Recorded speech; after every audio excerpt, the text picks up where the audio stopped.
This regular board meeting of the Board of Police Commissioners to order. Roll call of commissioners. Commissioner Cruz. Here. Commissioner Lyons. Here. Commissioner Diaz. Here. And Commissioner Roach is here. So for the record, we have a quorum. And at this time, please observe a moment of silence for retired Detective John Costanzo, who passed away Saturday, January 23rd.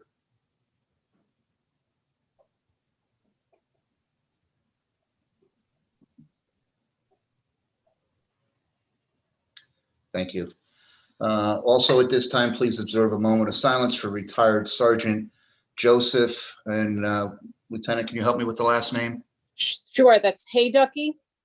Hayducky, Joseph Hayducky, who passed away Saturday, January 30th.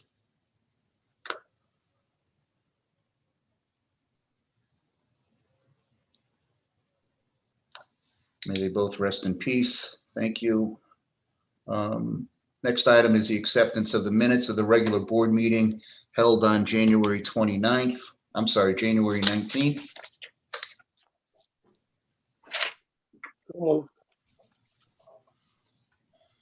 So moved. Sorry.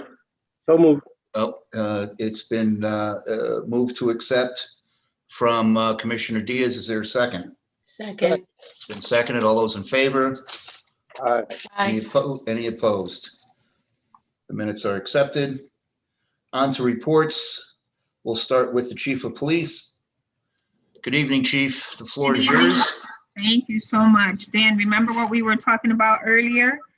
Yes, You ma'am. had one of those quads got into an accident on the east side of town about 45 minutes ago. So right after you and I were discussing some of those concerns. So I guess let's open with that, right? Yeah. Anybody hurt or we don't know yet? Got up and started running, so he's Oh. fine. The Commissioner Roach brought to our attention, obviously we know that it was a nicer day today than what we've had, and that the quads and dirt bikes are already out there. We did discuss some of the strategy. I don't want to discuss it too much in length, but we can talk about it offline if you like. Some of the strategies that have been done in the past and followed, we are looking for locations to be able to store these dirt bikes and quads when we do get them, as we know that that was an issue in the past. And we did have a detail in the past. We had some unmarked units.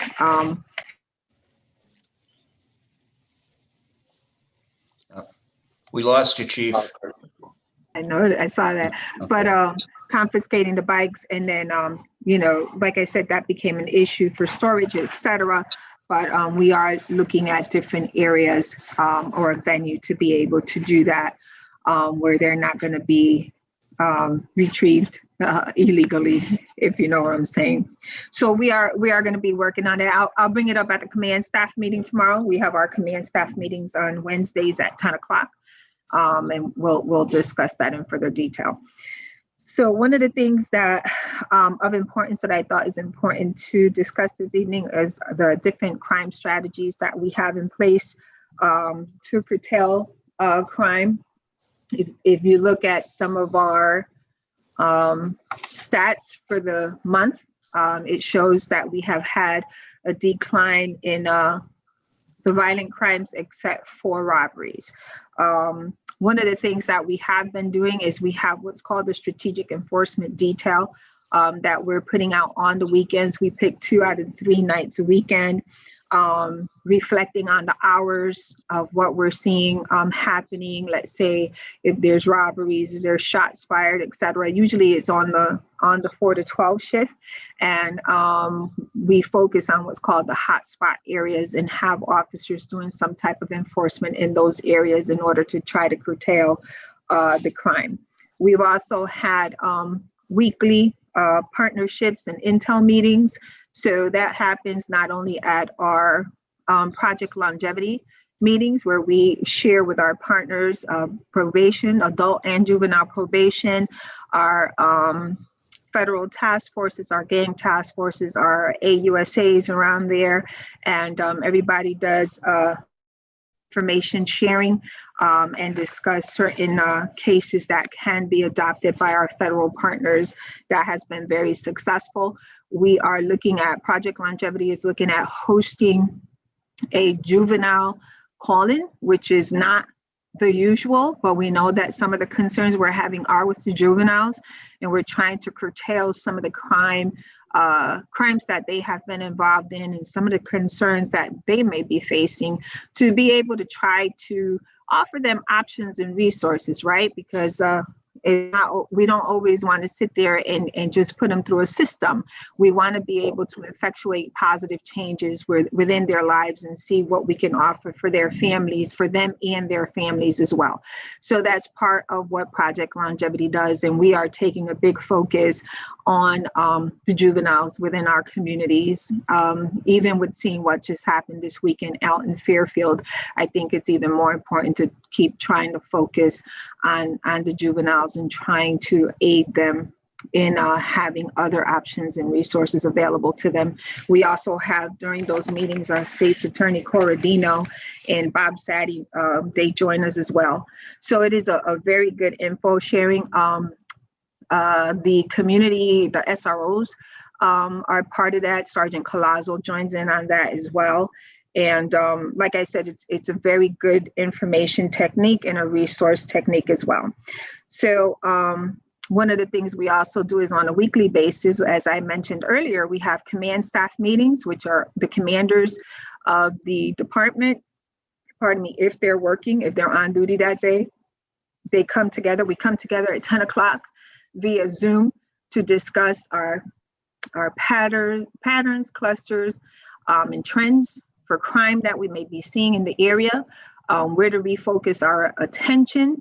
We also share information with our detective bureau. We have community services that shares their information about different programs. And I know that Lonnie's going to be talking about some of the things that he's looking to put in place in community services to better afford, like I said before, options and resources to our community, and have them buy in, right? Because it's all about partnerships, communication, and building bridges where the relationships may have been fractured in the past. As I said earlier, we are seeing an uptick in robberies, and we have been recovering a lot of stolen motor vehicles within our city.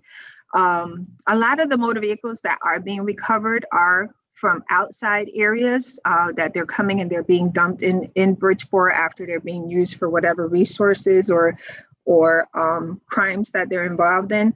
But I want to say, as a PD ask to the community, is to please be aware of your surroundings. We are noticing that there are robberies happening out in the, let's say, gas stations. People are so into pumping their gas, they're really not paying attention to what's around them. And we're seeing that people are getting robbed at gas stations. So the PD ask would be that the community, please be aware of your surroundings when you're getting in and out of your vehicles or when you're out pumping gas. And another PD ask is, please do not leave your key fobs in the car, nor leave your cars running in the morning. I know, I understand it's cold outside, but we're experiencing, that's where we're getting the cars stolen, right? They're turning on the cars, leaving it on, the keys are inside, and somebody comes and jumps in the car and takes off with their cars. And we've put out many PSAs and many awareness notices on this, but I can't stress that enough, that is a major concern. A couple of the upcoming items that I'd like to discuss is that we are updating our website. Lieutenant Cotto will tell you a little bit about that. Putting up policies on the website, revamping some of the stuff that's on there. It's going to be a great informational tool and resource for the PD and the community as well. I do have I'm planning a Zoom meeting because, as you all know, my vision and my goal is to be able to partner with the community Like I said, bridge the gap between the PD and the community, making sure that there is open communication and relationships reestablished. And I would say towards the end of March is the projected date. We're going to do a community Zoom meeting, but I'm going to have our partners at the table so that the community knows who we partner with, what resources are out there, and they can pose questions to us as to, what if and what can we do. I think it would be a very good way to open up the door of communication with the community. And we do have the recruit class in session. They're projected to graduate in May. We are starting a recruitment campaign. We have started on some of the ancillary measures and some of the smaller details, but that should be going full blast soon. So we are looking forward to our recruitment process and hopefully offering an examination for the early summer this year. And this class, this last class, the most recent one, that's off a previous list? It is. It's the very last group of a previous list. All right. So unfortunately, there were only 16 left on the list. Wow. Yeah. And that's all I have. If anyone has any questions for me, I'll be happy to answer them. And One of the things Commissioners? I Yes. do want to say is that we had, in regards to the robberies, I have talked to the Detective Bureau Captain, which is Captain Gillerin, and I asked him to put the robbery, there are robbery detectives on the night shift, but we're going to put a group of them together to try to target some of the hotspot areas that we are seeing the robbery uptick. Good. Okay. Commissioner Lyons, you had a question? Yeah, I would like to make a statement. Twice in the last 30 days, I've had to call the non-emergency police line. Dan, I think I called you for that number. There's a lot of vehicles that don't belong on city streets. I mean, I realize the police have other bigger matters, but when there's a tractor trailer parked across the street from Bagel King on Main Street for over 24 hours without a tag on it. I saw it this Saturday morning. And you don't know whether the guy was in getting coffee or making a delivery of some sort, but I saw it again 24 hours later. The police, are they directed to tag or take notice of this, Chief? I mean, it's just that this truck had two of its tires, the driver's side tires were actually in the street. The whole truck was, but they were past the parking designated line. What's the officer's responsibility in a case like? I mean, a full-fledged tractor, not just a tractor, the whole box, right in front, right in a busy. I mean, with no flashers, don't know anything. If those calls go into the ECC, obviously an officer will be dispatched to the location. Yes. As a matter of fact, we had I requested that a detail be put out yesterday regarding some of the cars and some of the tractor trailers. Actually, we've been seeing that a lot in the North End with the cargo trucks for cars, et cetera. I've seen it myself quite a bit up in the North End. So yes, they are being directed if they're being called to the locations. And that's what we want. We want to make sure that these calls are going into the EOC, because that way we can keep a history.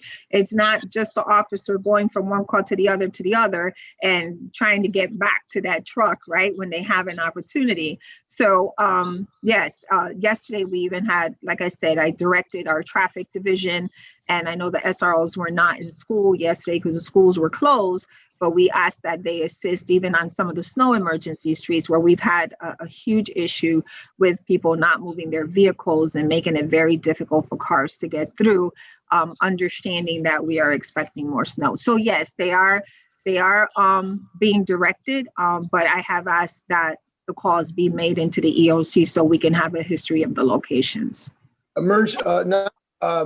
Non-essential emergency was very, very good on the phone. They were very, very responsive. Within 2 hours, the truck was moved. Mm-hmm. I gave them the plate number. I had another incident on Vincelette Street, right at the top of the hill, right before the condos. somebody was doing a home improvement on a single family house that neighbors the condos, and they put a dumpster in the street, like parked it like a car without any cones or anything. And at night, it was just a recipe for disaster. Again, they came out, the police wrapped it with caution tape. They put cones. It's just that people are just getting more and more brazen as to what they think they can do. The more proactive the police are, if you're going to put a tractor trailer on Main Street or a dumpster, a full-fledged 30-yard dumpster on Vincelette Street, you'll park or do anything. We're not even talking about the tractors that are pulled into residential driveways. And I realize that would be a zoning issue, right? Because it's on private property. I see a lot of that too. It's derogatory to the whole city, especially in certain neighborhoods. It just looks awful. I wouldn't put up with it if I had to live next door to it. Well, But I thank you. think, yeah, no worries. I think that part of the problem too is just the fact that if it's on a smaller street, it's going to take up the majority of the street, right? At least half of it. So now cars are trying to bypass it, going into the opposing lane of traffic. So that, and not only that, but they're obstructing the view. If it's parked on the corner, is obstructing the view when people are trying to get into an intersection. So trust and believe, I've seen it as well. And we have said that they are to address it. Good. Mhm. Thank you. You're welcome, sir. Any other questions for the chief? Yes, Commissioner. Commissioner Diaz? Hi, Chief. How are you? I'm good, thank you. Good. I have really two things. One thing, I received a phone call about 2710 North Avenue. I guess that's at the end, right at the Bridgeport Fairfield line. There's I guess the garage or spaces in the back there, and contractors rent them out. I don't know how many units there are, but I received a call from one of the managers telling me that they had been getting robbed constantly Hmm. over the last 2 weeks, especially. It had happened before, and they made a complaint, and I guess we sent a police car out there that sat out there for like a week, and it kind of threw everything off, but they're back at it.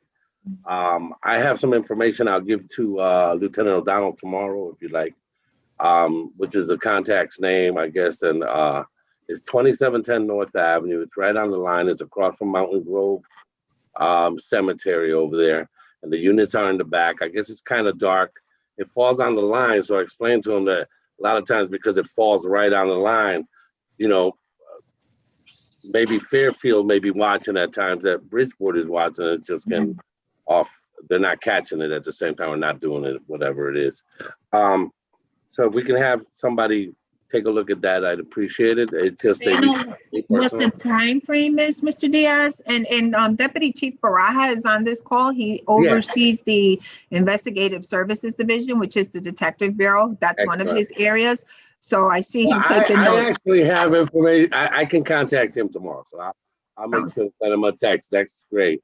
And I'm glad he's on the line, because that was the second thing, was you guys did such a great thing, and we're so great at both my family's passing, my cousin who passed, and my mother-in-law who passed on the same day. Oh. And you guys, I really, for the family, couldn't say enough about how good you were, how attentive the officers who were there, and how professional, and even people that were there from out of state were in awe at the way the officers carried themselves. And I'd like to take this chance to say to Deputy Chief that I really, really appreciate it, and to Lieutenant O'Donnell, you and everybody else.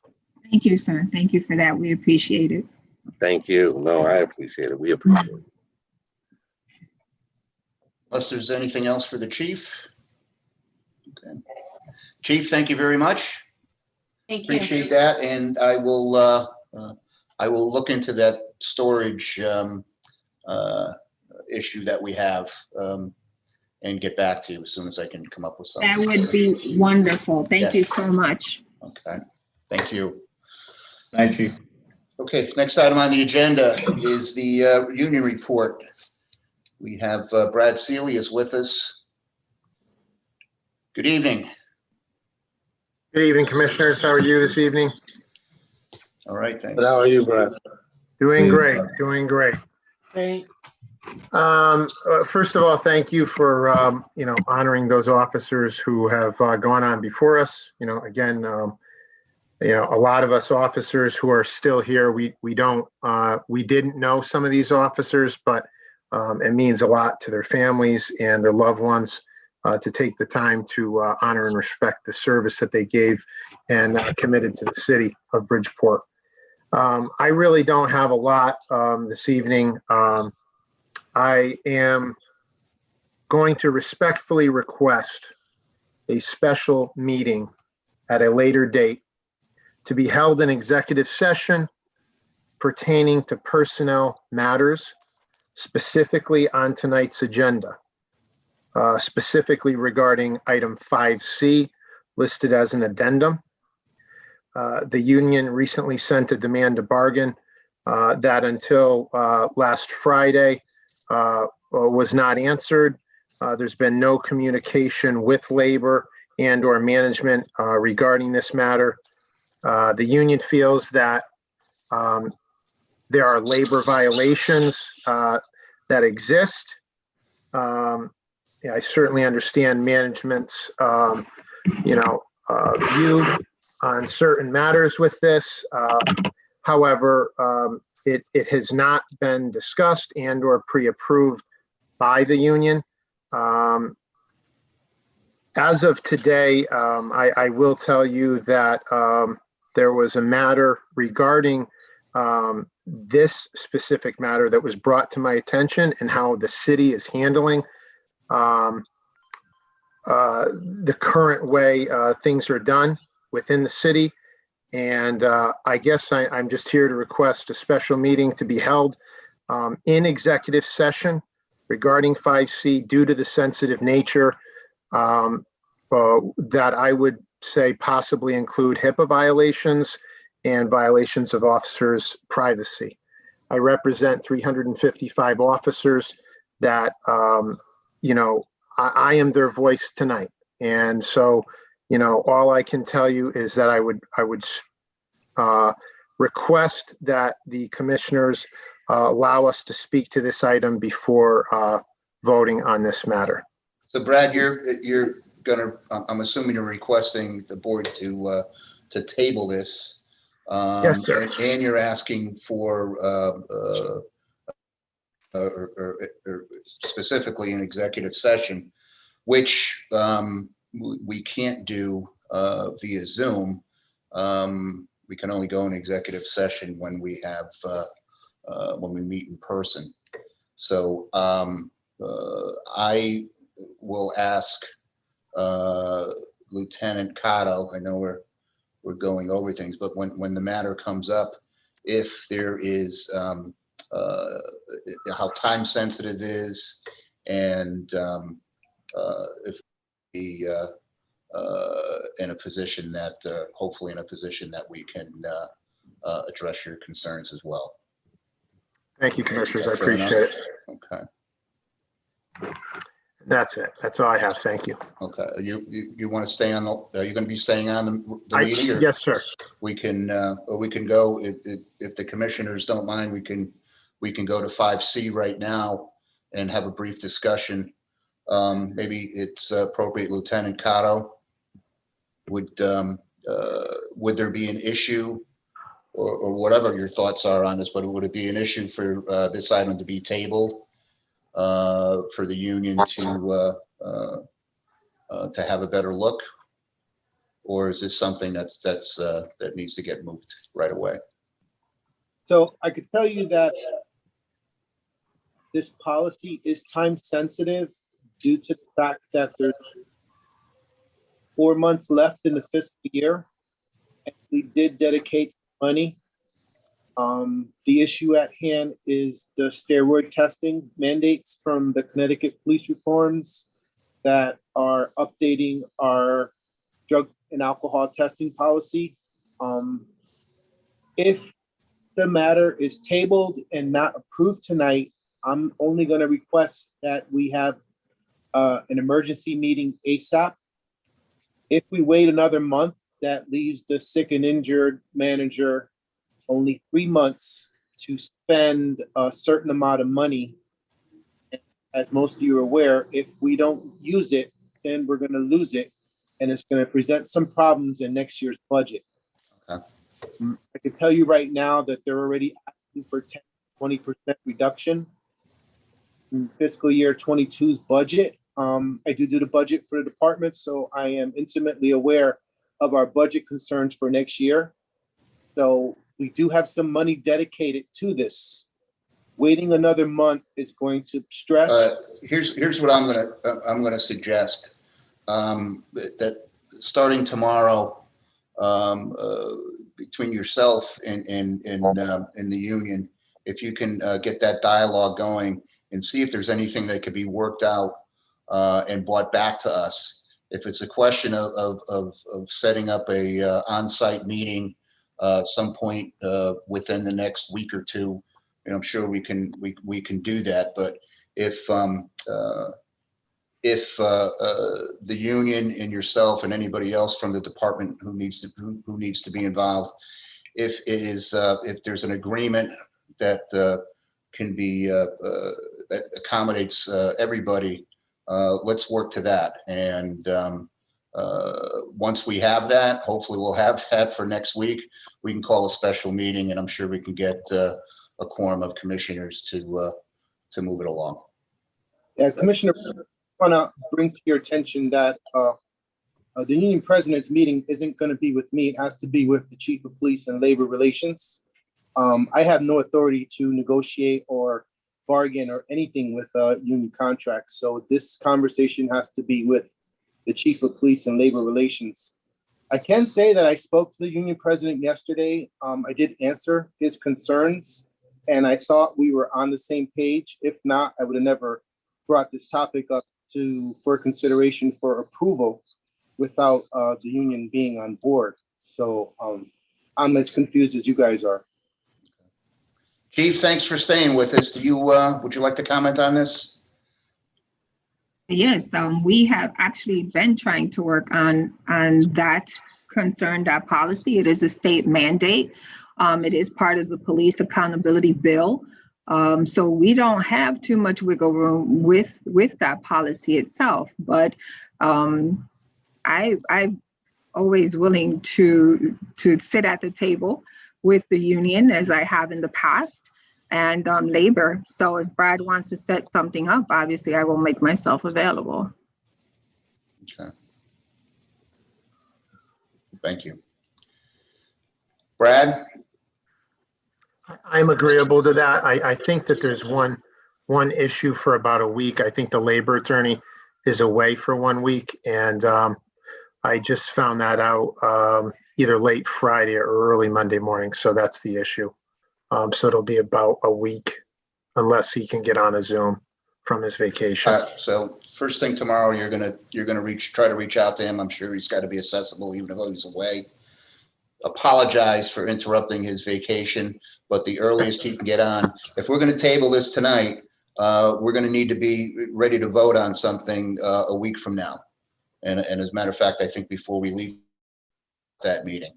So the clock's going to be ticking. If he's not back, if you can't sit down with him until next Monday,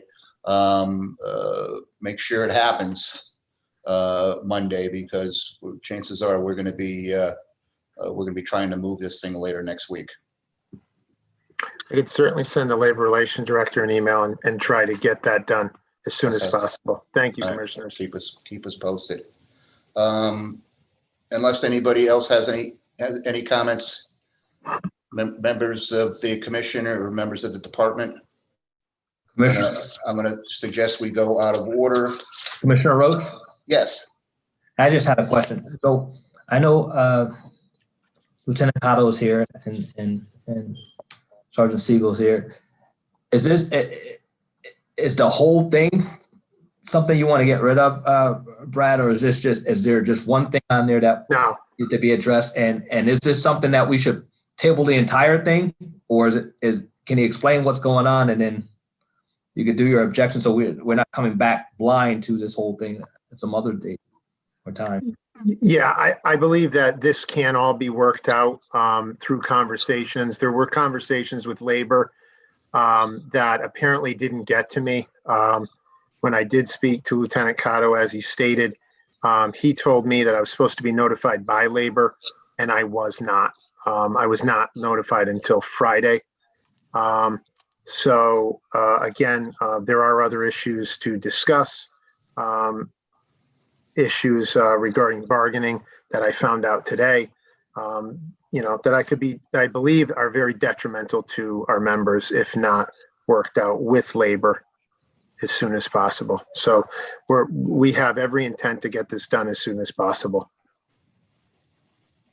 But I guess my question is really, is this something where we should just table the entire thing and not say anything about it, or cover it and then you guys resolve it and come back with whatever the changes are? Because I'm just thinking in the interest of time. So that's what I'm thinking about. Because if it's something small and we can get this pretty much resolved, and then if we have to have a special meeting, we're not sitting at it all night at some special meeting. Just resolve This could get resolved, I mean, prior even to the next meeting. So again, I would request that it be tabled. Like I said, due to the sensitive nature, and I really believe it needs to be discussed in executive session rather than a public forum.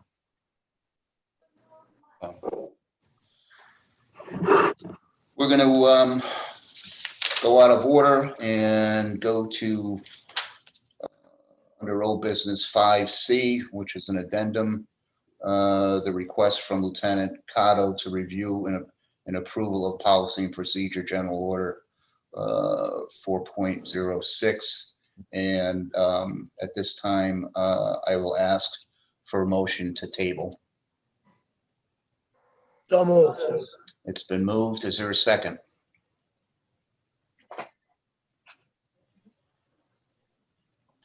Second. It's been moved and seconded. All those in favor? Aye. Aye. Any opposed? Okay. That matter is tabled.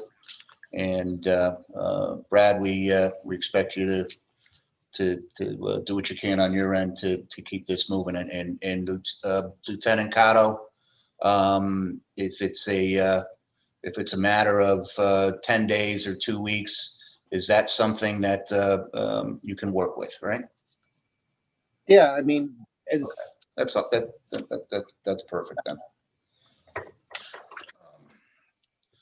Okay, internal affairs report. I believe everyone has been forwarded the this month's internal affairs report.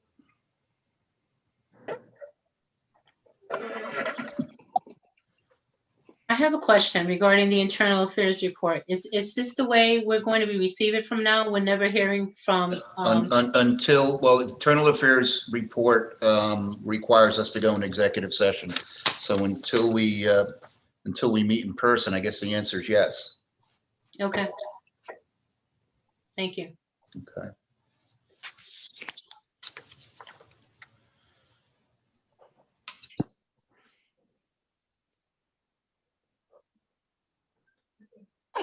Okay, unless there's any other questions regarding the internal affairs report, the next item on the agenda is the clerk's report on the status of pending matters. Do we Commissioners, have I've- anything?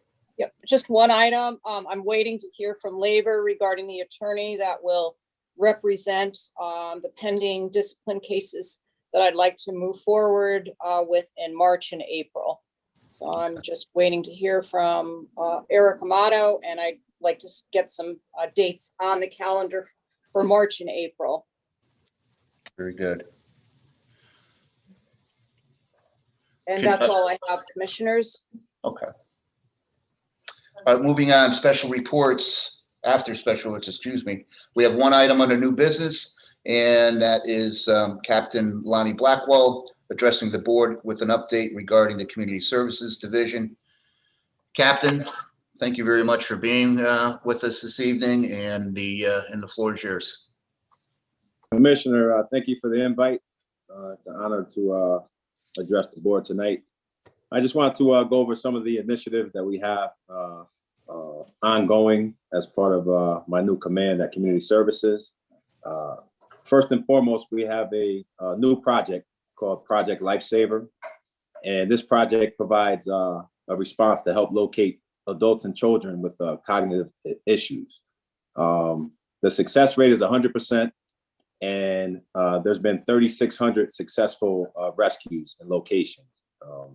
It's very important because, as we all know, we had a situation where we searched for an individual several months back that had Alzheimer's, and the conclusion of that search was untimely death, which occurred in Trumbull as a result of not being located. So we have the startup cost for this particular program is $4,100. The team at the Community Services has done fundraising to raise half of those funds. And the anticipation is that they go out and do one more fundraising event, which will cover all the costs. And basically the program works through radio frequency and technology, utilizing the specially trained officers and rescue teams, which will be part of the training for the community service officers. And through the radio frequency, you're able to triangulate the position of the individual that's missing. Several other police departments, different municipalities in the Fairfield County area have this training, and they have this Project Lifesaver Initiative to include Westport, Trumbull, and a few other police departments. So it's definitely something that we look forward to initiating. Pretty much we're probably halfway there with the cost associated with it. You know, we're raising the funds by ourselves through the hard work and efforts of community service officers. And hopefully we'll have this program up and running within the next few months. So it's a pretty big initiative. It's guaranteed to save lives.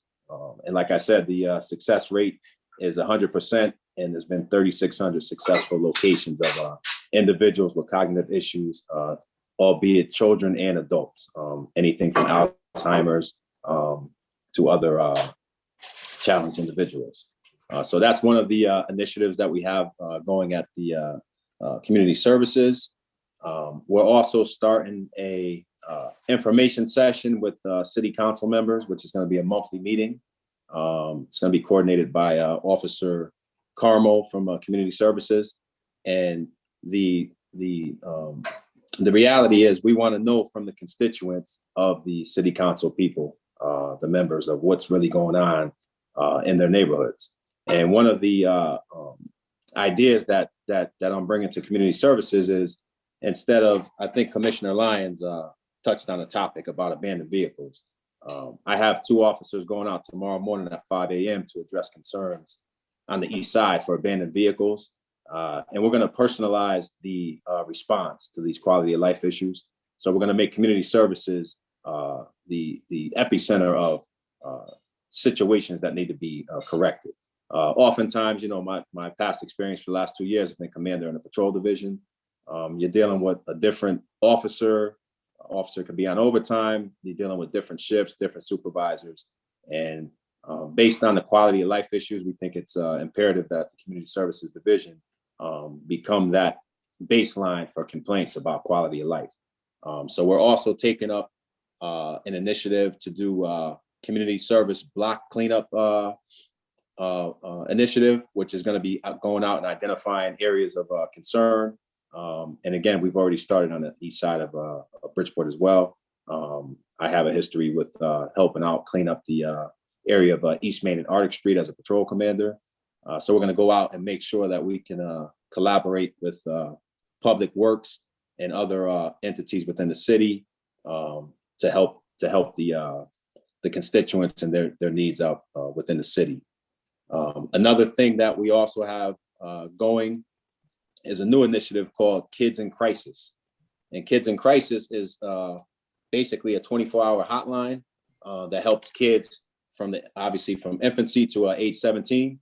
And it's going to help kids with mental health issues, substance abuse, parental concerns, bullying, anything that affects a kid. And you could be recommended by a teacher at school.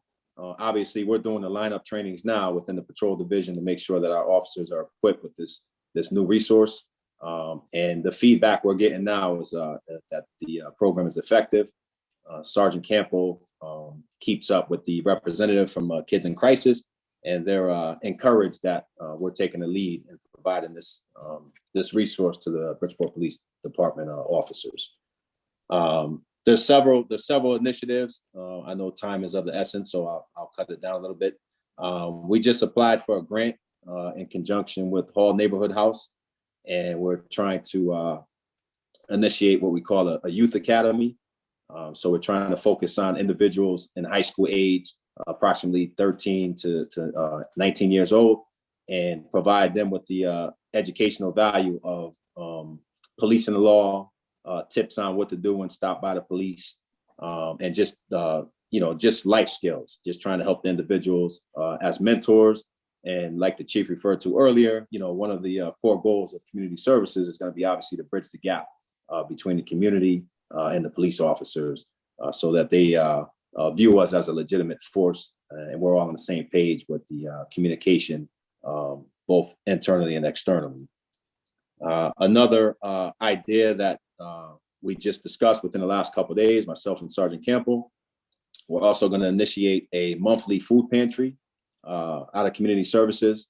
We're going to start slow. We're going to do a pantry once a month, non-perishable food items. And we just want to make sure that the community understands that, our existence is based on addressing the needs of society. We do have, a building located up on Trumbull Ave and Old Town Road, old firehouse. And we have the ability to assist the community in a multitude of ways. So we're just trying to reel in and start providing real resources to the community that they could benefit from. Another program that we're also involved in, just today, we committed to a program with activist Kenny Jackson, and we're going to be sponsoring a free haircut program for the city's youth. He's identifying barbershops within the perimeter of the city of Bridgeport, approximately 4 or 5 barbershops. And through our donations, we committed to sponsoring 15 kids. The kids will receive vouchers for free haircuts, and there'll also be a commitment for an off-site location that the kids come in and speak to the officers and community representatives about just life in general. And this will be another way for the Bridgeport police officers to engage the youth that might be otherwise facing issues in just growing up. So that's another thing we have going on. Officer Carmo is also doing a neighborhood block watch program that he's working diligently on.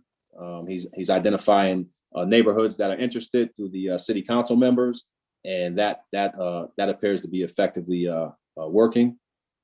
And Sergeant Campbell also instituted a welfare check program, so we don't take our technology for granted. So if we have shot spotter situations, especially like if we have a day where there's 4 shot spotter activations and they're in some of the high crime areas, obviously what we call the hotspot areas, then community service officers will go out and locate those shot spotter areas and interview the residents and stakeholders within those areas via just communication with business owners and individuals and residents to see how we could better assist them and to see what their concerns are. And this will also encourage individuals to communicate with law enforcement.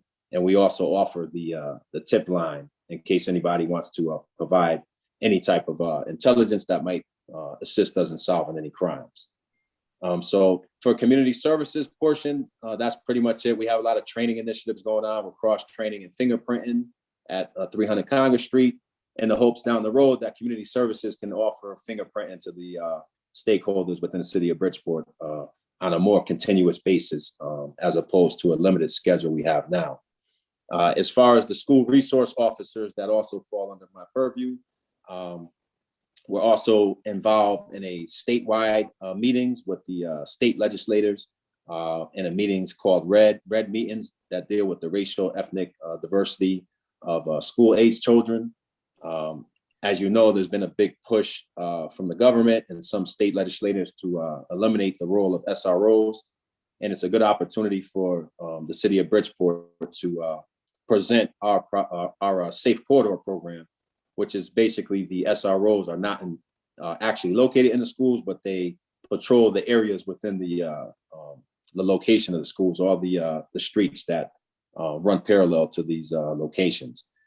As the chief stated, the SROs are also assisting Project Longevity, especially with the youth crime and providing intelligence, real-time intelligence to help solve some of these criminal elements and also some of these shootings.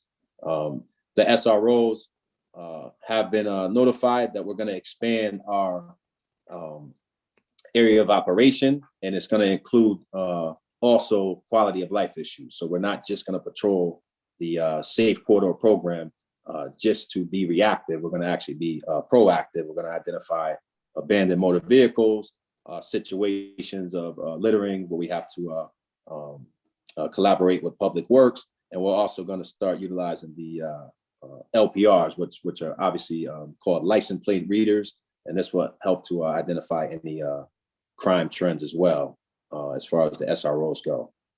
And that's pretty much it, but we look forward to being more proactive in the community.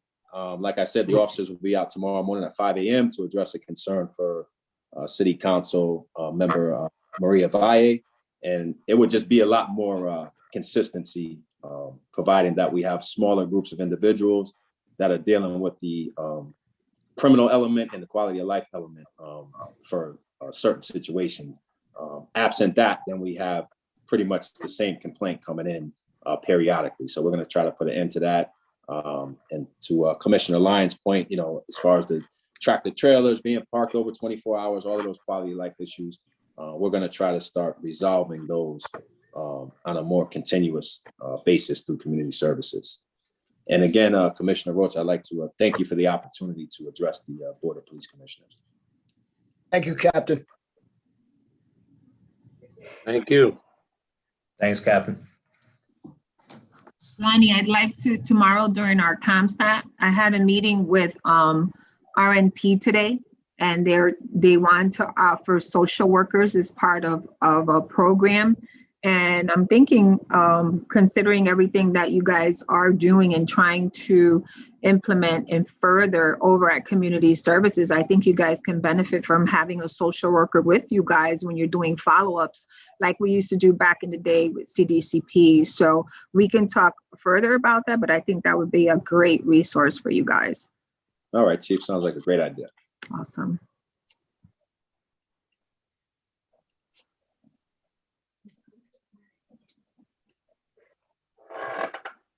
Thank you.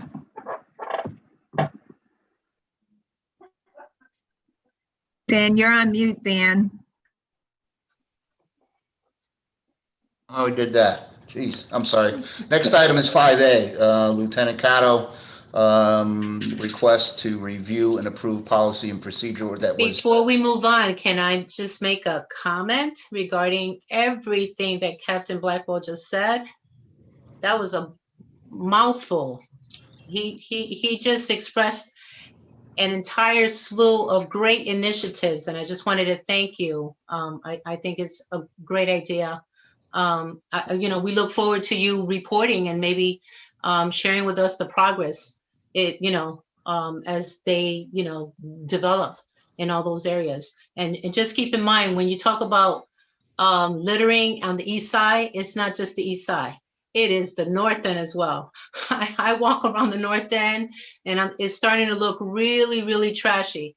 And so, I volunteered for cleanup initiatives before, and just keep in mind that, if I can help in any way and collaborate with you guys regarding cleanup and kids in crisis, I will make myself available.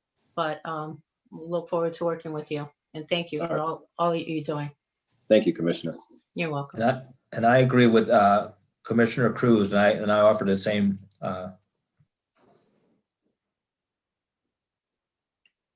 Guess I'm not the only one that does that. I'm sorry, I keep clicking the button. Sorry about that. I'm just saying I agree with Commissioner Cruz, and I'm available too if you need any assistance. All right, thank you, Commissioner. Captain, thanks. Okay, if If we're ready, let's go to 5A, Lieutenant Cotto. This item was tabled at last month's meeting. Yes, so you have before you policy 2.01. It's the organizational structure of the department. Chief Garcia made some changes throughout the department. Some of the captains got moved. Some of the responsibilities got moved around. A lot of this is due to not having enough captains. Chief Baraha had numerous responsibilities underneath him. So Captain Blackwell, that's on, obviously took some of Chief Baraha's responsibilities. So this is just aligning the policy with the changes that the chief made. Last month, I presented this to the board, but they weren't enough commissioners for approval.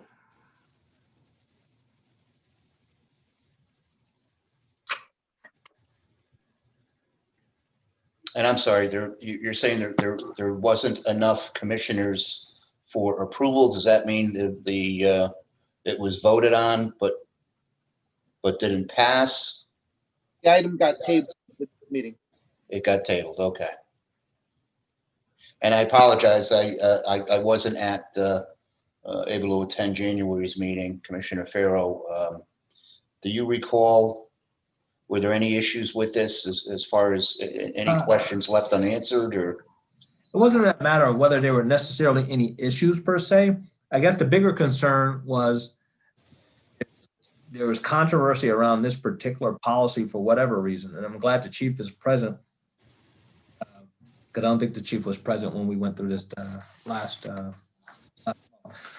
But my understanding is that there was some controversy around here, that there might have been some pending lawsuits, and any of you can jump in and let me know what's going on with that. And there were some concerns about what happened and who has authority to do what, I guess. My understanding is the chief has authority to do whatever she has to do with her department. And what I wasn't sure about, and you can help me with this too, Chief, I wasn't sure if it was necessary to do a policy if you already have the power to do whatever it is. And I just wanted to make sure there was some clarity around what's going on, what the issues are. So I was reluctant to move forward without you here being present and without you being present to discuss it.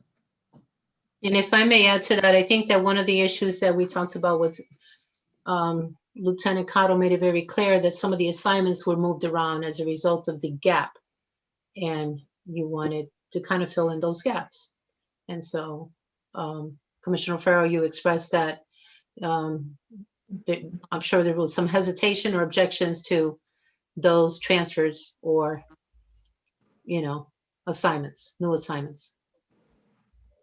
Is that the case?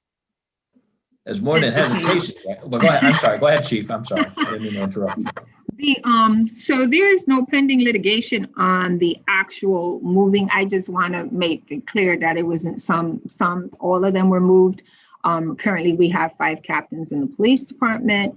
We had 9, we had 14 at one point. So that's part of the some of the things that we're looking at in offering promotional exams within the police department, because we are short in different areas. The very next promotional exam will be a lieutenant's test, and a captain's test will be forthcoming.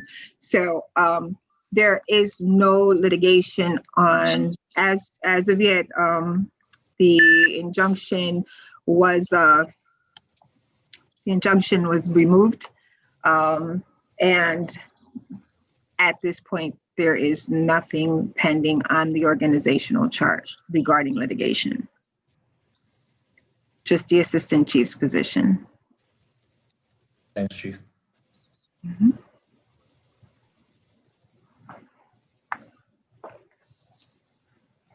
Any other concerns? Questions, comments?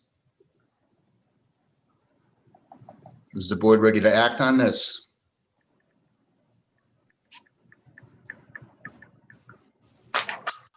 Yes, sir. Okay. Is that in the form of a motion, Commissioner Cruz, or you're just ready to act on it? I'm just ready when you are.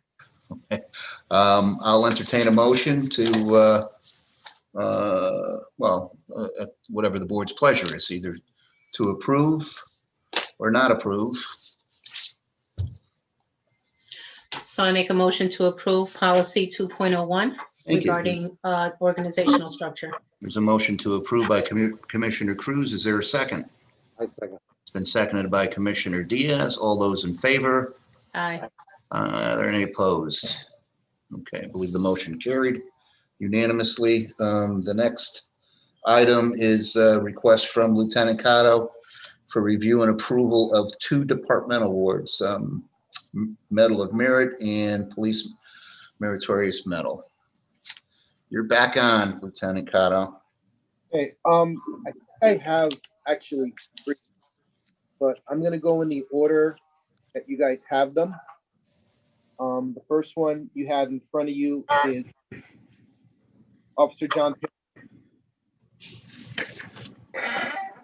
Hopefully you guys have them in the same order that I have. Officer Perry's being nominated for a Medal of Merit. So Officer Perry at the time was assigned to the traffic. He was on patrol. He saw a party in crisis carrying a knife and went to assist. He could have easily called video and had somebody else come, but that's not Officer Perry. Being a proactive officer that he is, he went to engage and try to help this party. The party began getting combative. At some point, Officer is now on the ground, rolling around with this guy who has a knife and is fighting to defend himself. At some point, there was a struggle over Officer Perry's firearm, holstered, and suspect was trying to get out. Officer Cruz arrived, and Officer Perry is being nominated for Medal of Merit. Want me to go one by one, or should I just go through all of them? Why don't, you're looking for approval one by one or on a case by case, or why don't you go through all of them?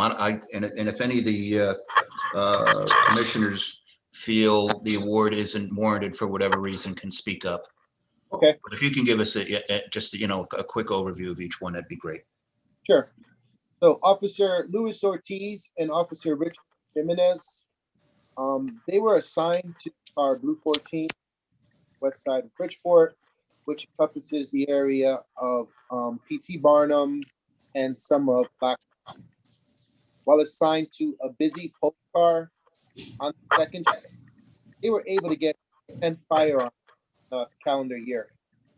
So the sergeant reached out to me and asked if he should put them in for 10 individual excellent arrest awards. Recommend that he gather all the paperwork and we can nominate them for a higher award. They're being nominated for the Meritorious Service Medal, which is higher than an excellent arrest award. They did some phenomenal work while in an active post car and got very few complaints. These are 2 shining stars in the department. So they are being nominated for the Meritorious Service Medal. And I'm just trying to go through all the reports. Give me 1 second.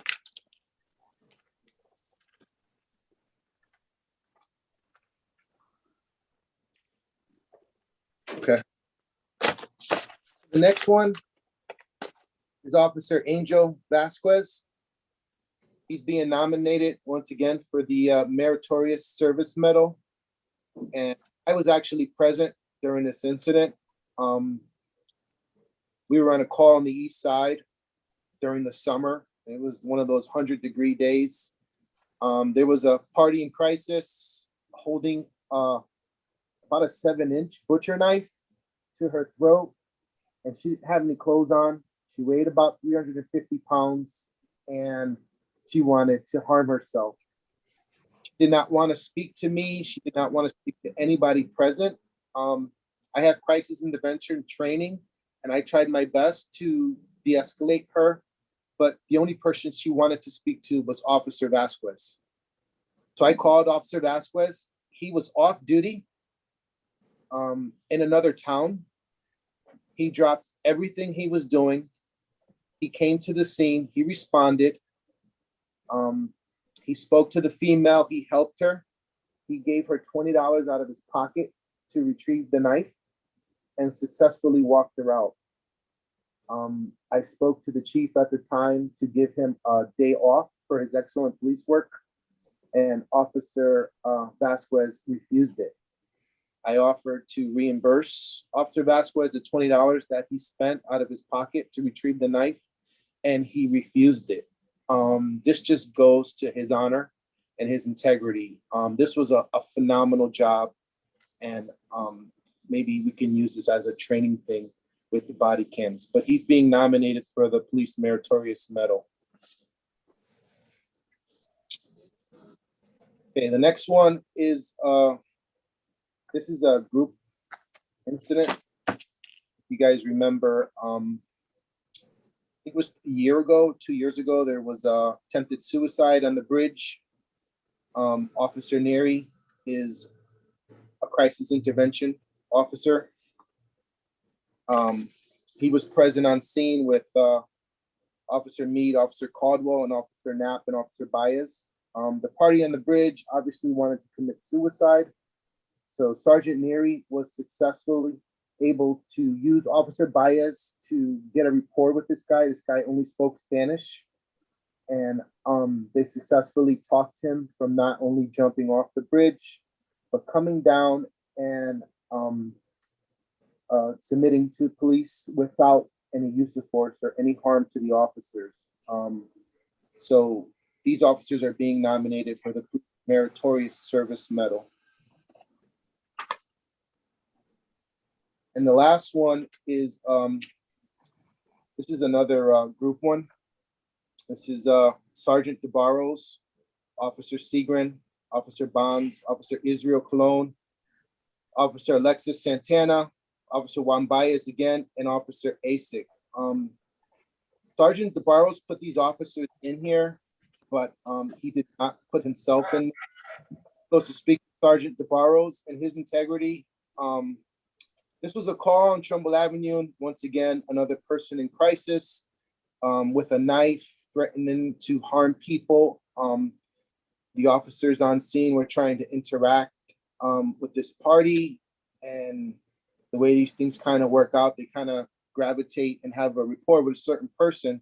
So Sergeant DeBarros was able to successfully talk to this person to get the knife away. And these officers did an excellent job. It's extremely difficult in those situations when somebody is in crisis, holding a weapon, threatening to harm themselves. I can't speak anymore for Sergeant DeBarros and the job that these guys did. And the fact that he didn't even put himself in for award, he put his officers before himself. But we did a little investigating on this and spoke to the officers, and they gave the sergeant as much credence of a phenomenal job that they did. So these officers are also being nominated for the Police Meritorious Service. That's all I have. Does anyone have any questions? Any questions on this for the lieutenant? No, we just give them congratulations. We're very proud of them on behalf of all the commissioners. Really wonderful job. Would anybody like to make a motion to approve the request? So moved. Make a motion. It's been moved, and is there a second? Second. Moved and second. All those in favor? Aye. Aye. Any opposed? Okay. Motion is passed.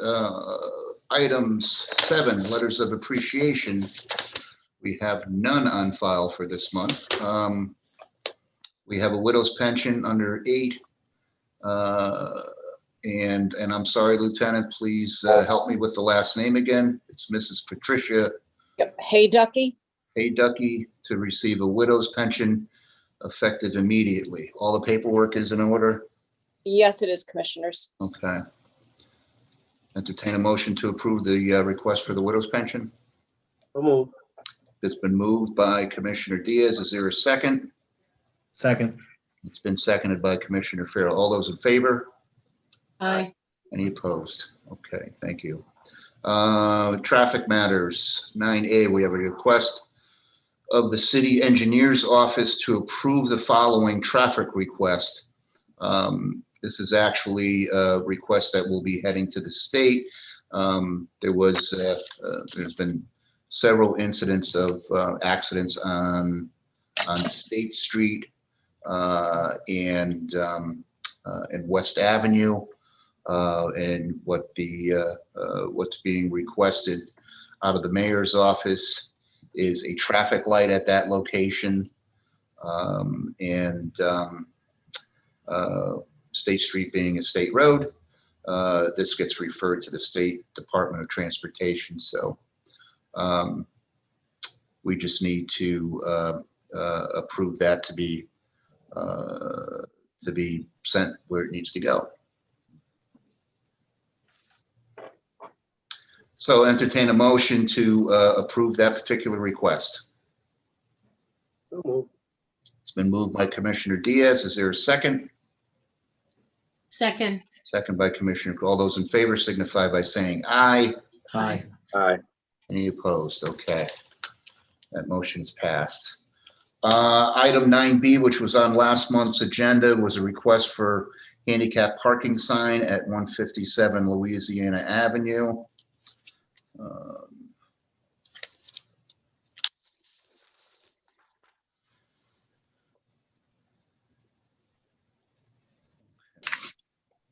According to the city traffic engineer, there is a parking lot available on site, and that's why he wasn't recommending a handicap sign. But again, this item was tabled last month. Do any of the commissioners recall the reason for being tabled? Or Lieutenant, can you help me with this? Yes, if I may, I provided the initial request and the letter that was sent out regarding this request on August 27th. I believe Commissioner Cruz may have had some questions, regarding where was the off-street parking. So there is a parking lot on site, Commissioner, that is available to the requester. And that's why the traffic engineer denied the request for the parking space in front of her apartment or location. Yes, I agree. I don't think that information was available to us at the last meeting, Yes, that is correct, ma'am. right? Yep. And so that resident would be able to park in the parking lot? And I get towed? Yes, that's what was on her initial application, that she, there is a parking lot that she is allowed to park on in this location. Okay. Thank you. Thank you. Were there any other issues with this item? If not, I will entertain a motion to approve the request of the city traffic engineer, which is to deny the request of the applicant. So move. Moved by Commissioner Cruz. Is there a second? Second. Second by Commissioner Farrell. All those in favor signify by saying aye. Aye. Aye. Any opposed? Okay. The request is denied. We have to handle some Plan A business, but first we'll adjourn the regular meeting. Is there, unless there's anything else, is there a motion to adjourn? So move. Okay, is there a second? Second. Second, thank you, Commissioner Cruz. All those in favor? Aye. Only one person is in favor of adjournment, so we're gonna go on for, it's too early. We need to Everyone stay wants on to for a stay couple more on hours. Jeez. All right. The board reconvenes. I'm sorry, the motion to adjourn has passed and the meeting, regular meeting is adjourned. So the board now reconvenes. As the trustee of Plan A and the roll call of Plan A members. I think we'll start with Commissioner Cruz. Give me a here. Everybody, thank you. Okay, have a Yeah. good night. Commissioner Bye. Cruz is here. Commissioner Cruz. Diaz. Yeah. Commissioner Farrow. Present. Commissioner Lyons. Here, Okay, we have a quorum. One item on the agenda, it's a request of Mrs. Patricia Haduki to receive a widow's pension effective immediately. Is there a motion to approve? so moved. It's been moved. Is there a second? Second, It's been seconded twice. All those in Yay. favor? Aye. bye. Or any opposed? The request is granted. Entertain a motion to adjourn Plan A. So moved. So move. I'm just waiting for the people It's to, you been know, moved and talk. seconded. All those in favor? Aye. I'm holding back here. Are there any opposed? Okay, very good. 7:13, meeting's adjourned. Thank you. Everybody have a Thank you, good night. guys. Good night, Night, folks. Commissioner. Thank Good you. night. Good Night, night. Commissioners. Thank you, Thanks, Commissioner Lieutenant. Rhodes. Thank you. Have a good one. Brad, we'll hear from you soon. Yes, thank you. Have a good night.